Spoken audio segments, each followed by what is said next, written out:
Selamat datang di video terbaru saya. Video ini merupakan bagian dari video series yang berdiskusi soal berbagai topik menarik seputar teknologi blockchain dan aset kripto. Video ini diproduksi bekerja sama dengan Akademi Kripto. Nah, sebelum kita masuk ke materi, kita mau baca dulu halaman disclaimer. Berbagai informasi yang disampaikan dalam video ini bukan merupakan ajakan untuk menjual atau membeli instrumen apapun, melainkan untuk tujuan edukasi semata. Termasuk ketika nanti ada penyebutan nama produk, nama merek, nama aset, itu bukan berarti endorsement terhadap produk, merek, atau aset tersebut. Nah, materi apa yang akan kita bahas kali ini? Blockchain for Intellectual Property atau pemanfaatan blockchain untuk intellectual property atau IP atau hak atas kekayaan intelektual. Nah, jadi konsep dasar dari blockchain adalah dia menyimpan data ya di dalam satu protokol atau media yang tamper proof. Kemudian yang kedua, blockchain itu memiliki satu sistem yang bisa dikatakan atau bisa dilihat sebagai sistem yang timestamp. Ya, jadi artinya kita bisa mencatat waktu di mana transaksi atau di mana data tersebut muncul. Ya, jadi timestamp ini akan penting untuk kebutuhan intellectual property yang nanti akan kita bahas. Nah, jadi intellectual property atau kekayaan intelektual itu merupakan satu proteksi atau satu proteksi secara hukum ya. Itu untuk melindungi hasil-hasil kreatif atau inovatif. Sesuatu yang bisa mendatangkan keuntungan atau mendatangkan profit bagi si penciptanya, itu disebut intellectual property atau kekayaan intelektual. Nah, jadi bisa berbentuk copyright atau hak cipta, bisa berbentuk paten, trademark atau merek dagang, kemudian trade secret atau rahasia dagang. Ya, jadi kalau bisa dilihat di sini, tipe-tipenya memang kebanyakan berupa intangible, artinya ya kekayaan intelektual memang tidak ada bentuknya, tetapi punya nilai khusus, gitu ya. Misalnya paten. Paten itu kan sebenarnya bisa berbentuk pola, bisa berbentuk algoritma. Kalau kita lihat, algoritma kan tidak ada bentuknya, tapi dia merupakan hasil dari pemikiran seseorang atau si penciptanya. Nah, jadi kita akan mengeksplorasi bagaimana potensi blockchain atau peran blockchain di dalam registrasi atau pengelolaan hak cipta tadi. Ya. Nah, jadi ada beberapa tantangan dari pengelolaan hak cipta di masa modern sekarang. Yang pertama adalah kesulitan untuk membuktikan kepemilikan dari si intellectual property tadi atau hak cipta tadi. Misalnya kalau kita sekedar menulis kemudian tidak ada nama penciptanya gitu, atau mungkin menulis dengan nama samaran. Jadi kalau ketika kita sebagai si pencipta atau si penulis asli mencoba mengklaim, padahal si tulisan tadi kan ditulis atas nama samaran. Bagaimana caranya? Apa buktinya bahwa kita merupakan si penulis asli? Kemudian tantangan lain adalah proses registrasi dari kekayaan intelektual itu memang lambat dan cukup mahal. Kemudian sulit melacak infringement atau pelanggaran dari hak cipta gitu ya, baik secara regional, nasional, atau bahkan secara global. Kemudian dispute dari kekayaan hak cipta tadi, kekayaan intelektual tadi itu sulit kalau dia memang lintas yurisdiksi atau cross border, lintas negara biasanya.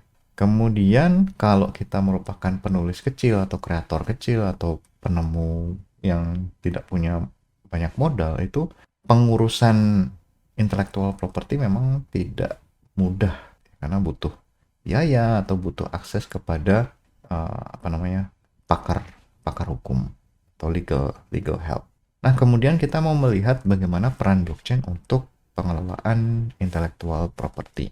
Nah, tadi saya sudah sampaikan bahwa blockchain itu punya timestamp atau catatan waktu. Nah, catatan waktu ini bisa dipakai untuk membuktikan bahwa kita menciptakan sesuatu atau ada satu informasi yang muncul atau diciptakan di timestamp tertentu atau di waktu tertentu. Kemudian blockchain itu transparan, bisa dibuktikan oleh siapapun. Kemudian kalau dibutuhkan kita bisa membuat tanda tangan elektronik atau digital signature. Kemudian dia decentralized, tidak dikendalikan oleh pihak manapun. Jadi ketika ada data itu tidak bisa disensor. Kemudian dia juga immutable, artinya tidak bisa diganti ketika sudah ditulis. Nah, jadi dia bisa menjadi proof of existence. Kenapa? Karena dia punya timestamp. Jadi eksistensinya bisa dibuktikan bahwa informasi dengan misalnya nilai hash tertentu itu sudah muncul di timestamp tertentu. Jadi nanti di kemudian hari ketika kita mencoba membuktikan, kita bisa lakukan dengan cara matematis, artinya dengan algoritma tertentu atau dengan metode kriptografi tertentu. Jadi proof of existence dan authorship atau bukti penciptaan itu bisa dengan menggunakan blockchain. Nah, hal ekstra lainnya adalah ketika kita menggunakan blockchain yang berbasis smart contract, kita bisa menggunakan smart contract untuk mengotomasi rules. Nah, rulesnya seperti apa akan kita lihat lebih lanjut. Nah, blockchain untuk hak cipta. Nah, kalau misalnya kita pemusik, pencipta lagu, kemudian penulis, atau pembuat video, nah kita bisa meregistrasi tadi hasil apa namanya penciptaan kita tadi, hasil kreativitas tadi bisa langsung diregistrasi secara instan. Kita bisa membuat satu transaksi di blockchain dengan nilai hash sekian, tempelkan di blockchain.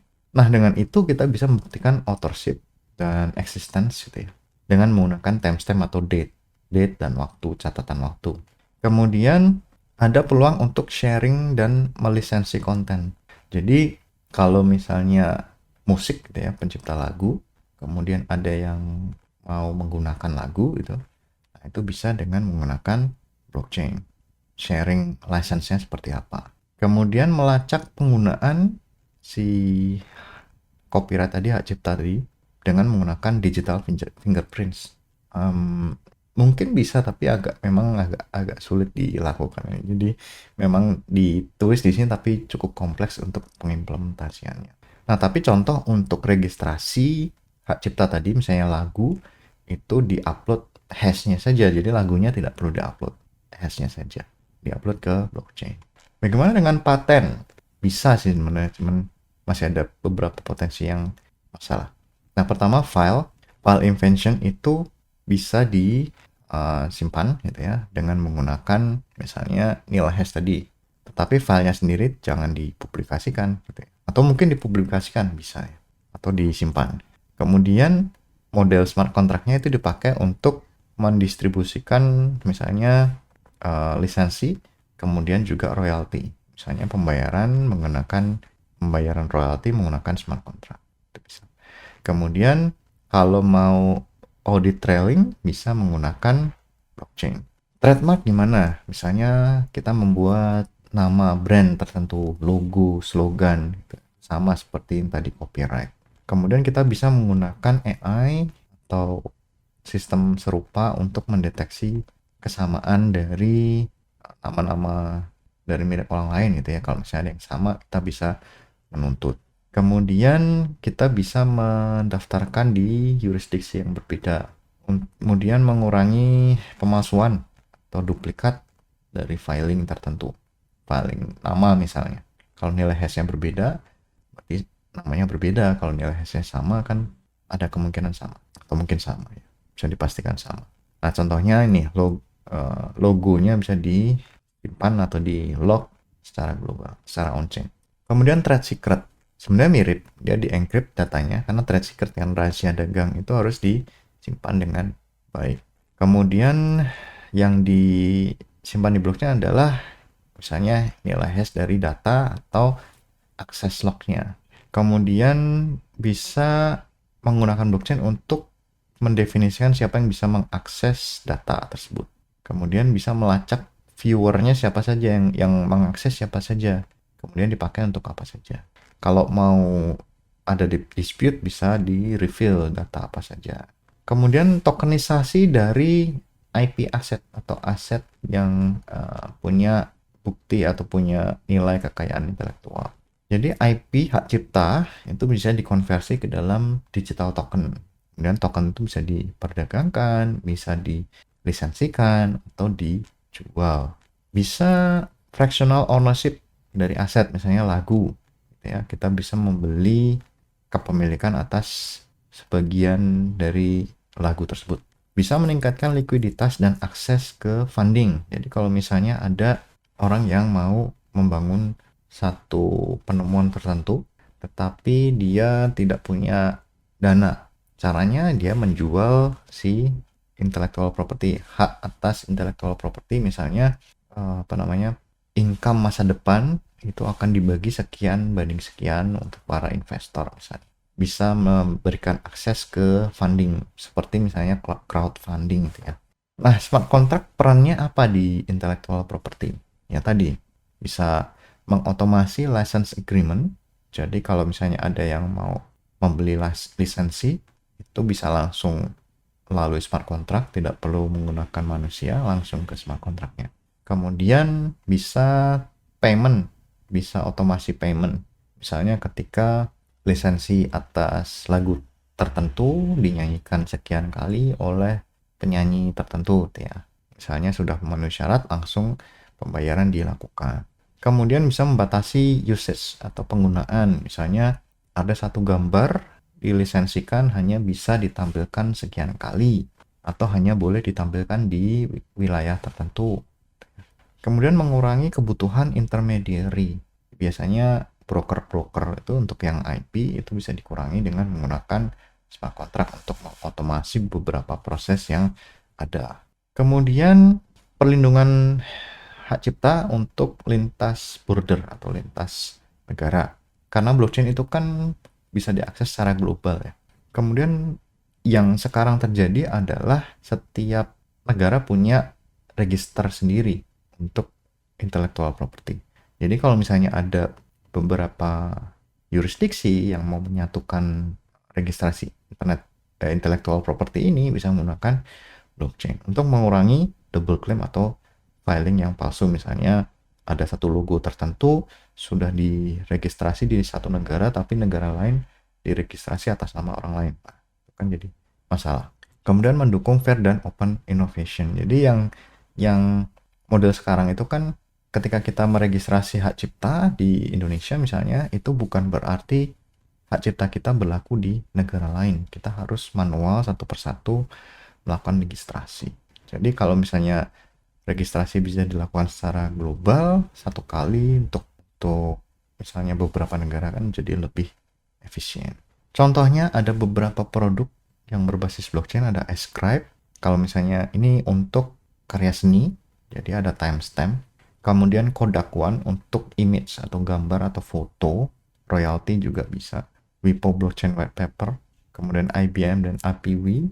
Jadi beberapa sampel ini bisa menunjukkan bahwa ternyata ada yang sudah mengeksplorasi potensi blockchain itu di intellectual property. Nah, tapi terkait dengan kesuksesannya juga perlu dipertanyakan. Jadi kita mungkin agak jarang mendengar atau mungkin belum pernah mendengar tentang kesuksesan atau sukses story dari contoh-contoh yang sudah ditampilkan di sini.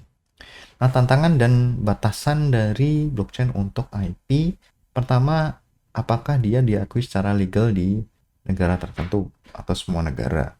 Kemudian, apakah harus menggunakan public blockchain atau private blockchain? Itu patut diperdebatkan. Kemudian, skalabilitasnya, apakah dia scalable untuk penggunaan secara masif? Kemudian, biaya terkait dengan misalnya penyimpanan file dalam ukuran besar. Kemudian blockchain juga mungkin tidak semua orang mengenal dia. Kalau Bitcoin mungkin semua orang tahu, tapi kalau blockchain misalnya private blockchain atau public blockchain untuk chain-chain tertentu kan mungkin tidak semua orang kenal. Jadi harus ada edukasi di situ. Nah, jadi kita mau menyimpulkan bahwa blockchain itu menambahkan nilai trust, transparansi, dan efisiensi untuk karya intelektual. Dia melindungi kreator dan mempermudah manajemen. Kemudian ada potensi untuk pengelolaan intellectual property secara global, karena blockchain kan sifatnya global juga. Kemudian potensi smart contract untuk dan tokenisasi ya untuk pembuatan model bisnis baru. Nah, jadi meskipun ada potensi tapi tentu saja masih berevolusi gitu ya. Nah, sampai di sini video kali ini, sampai jumpa di video berikutnya. Terima kasih.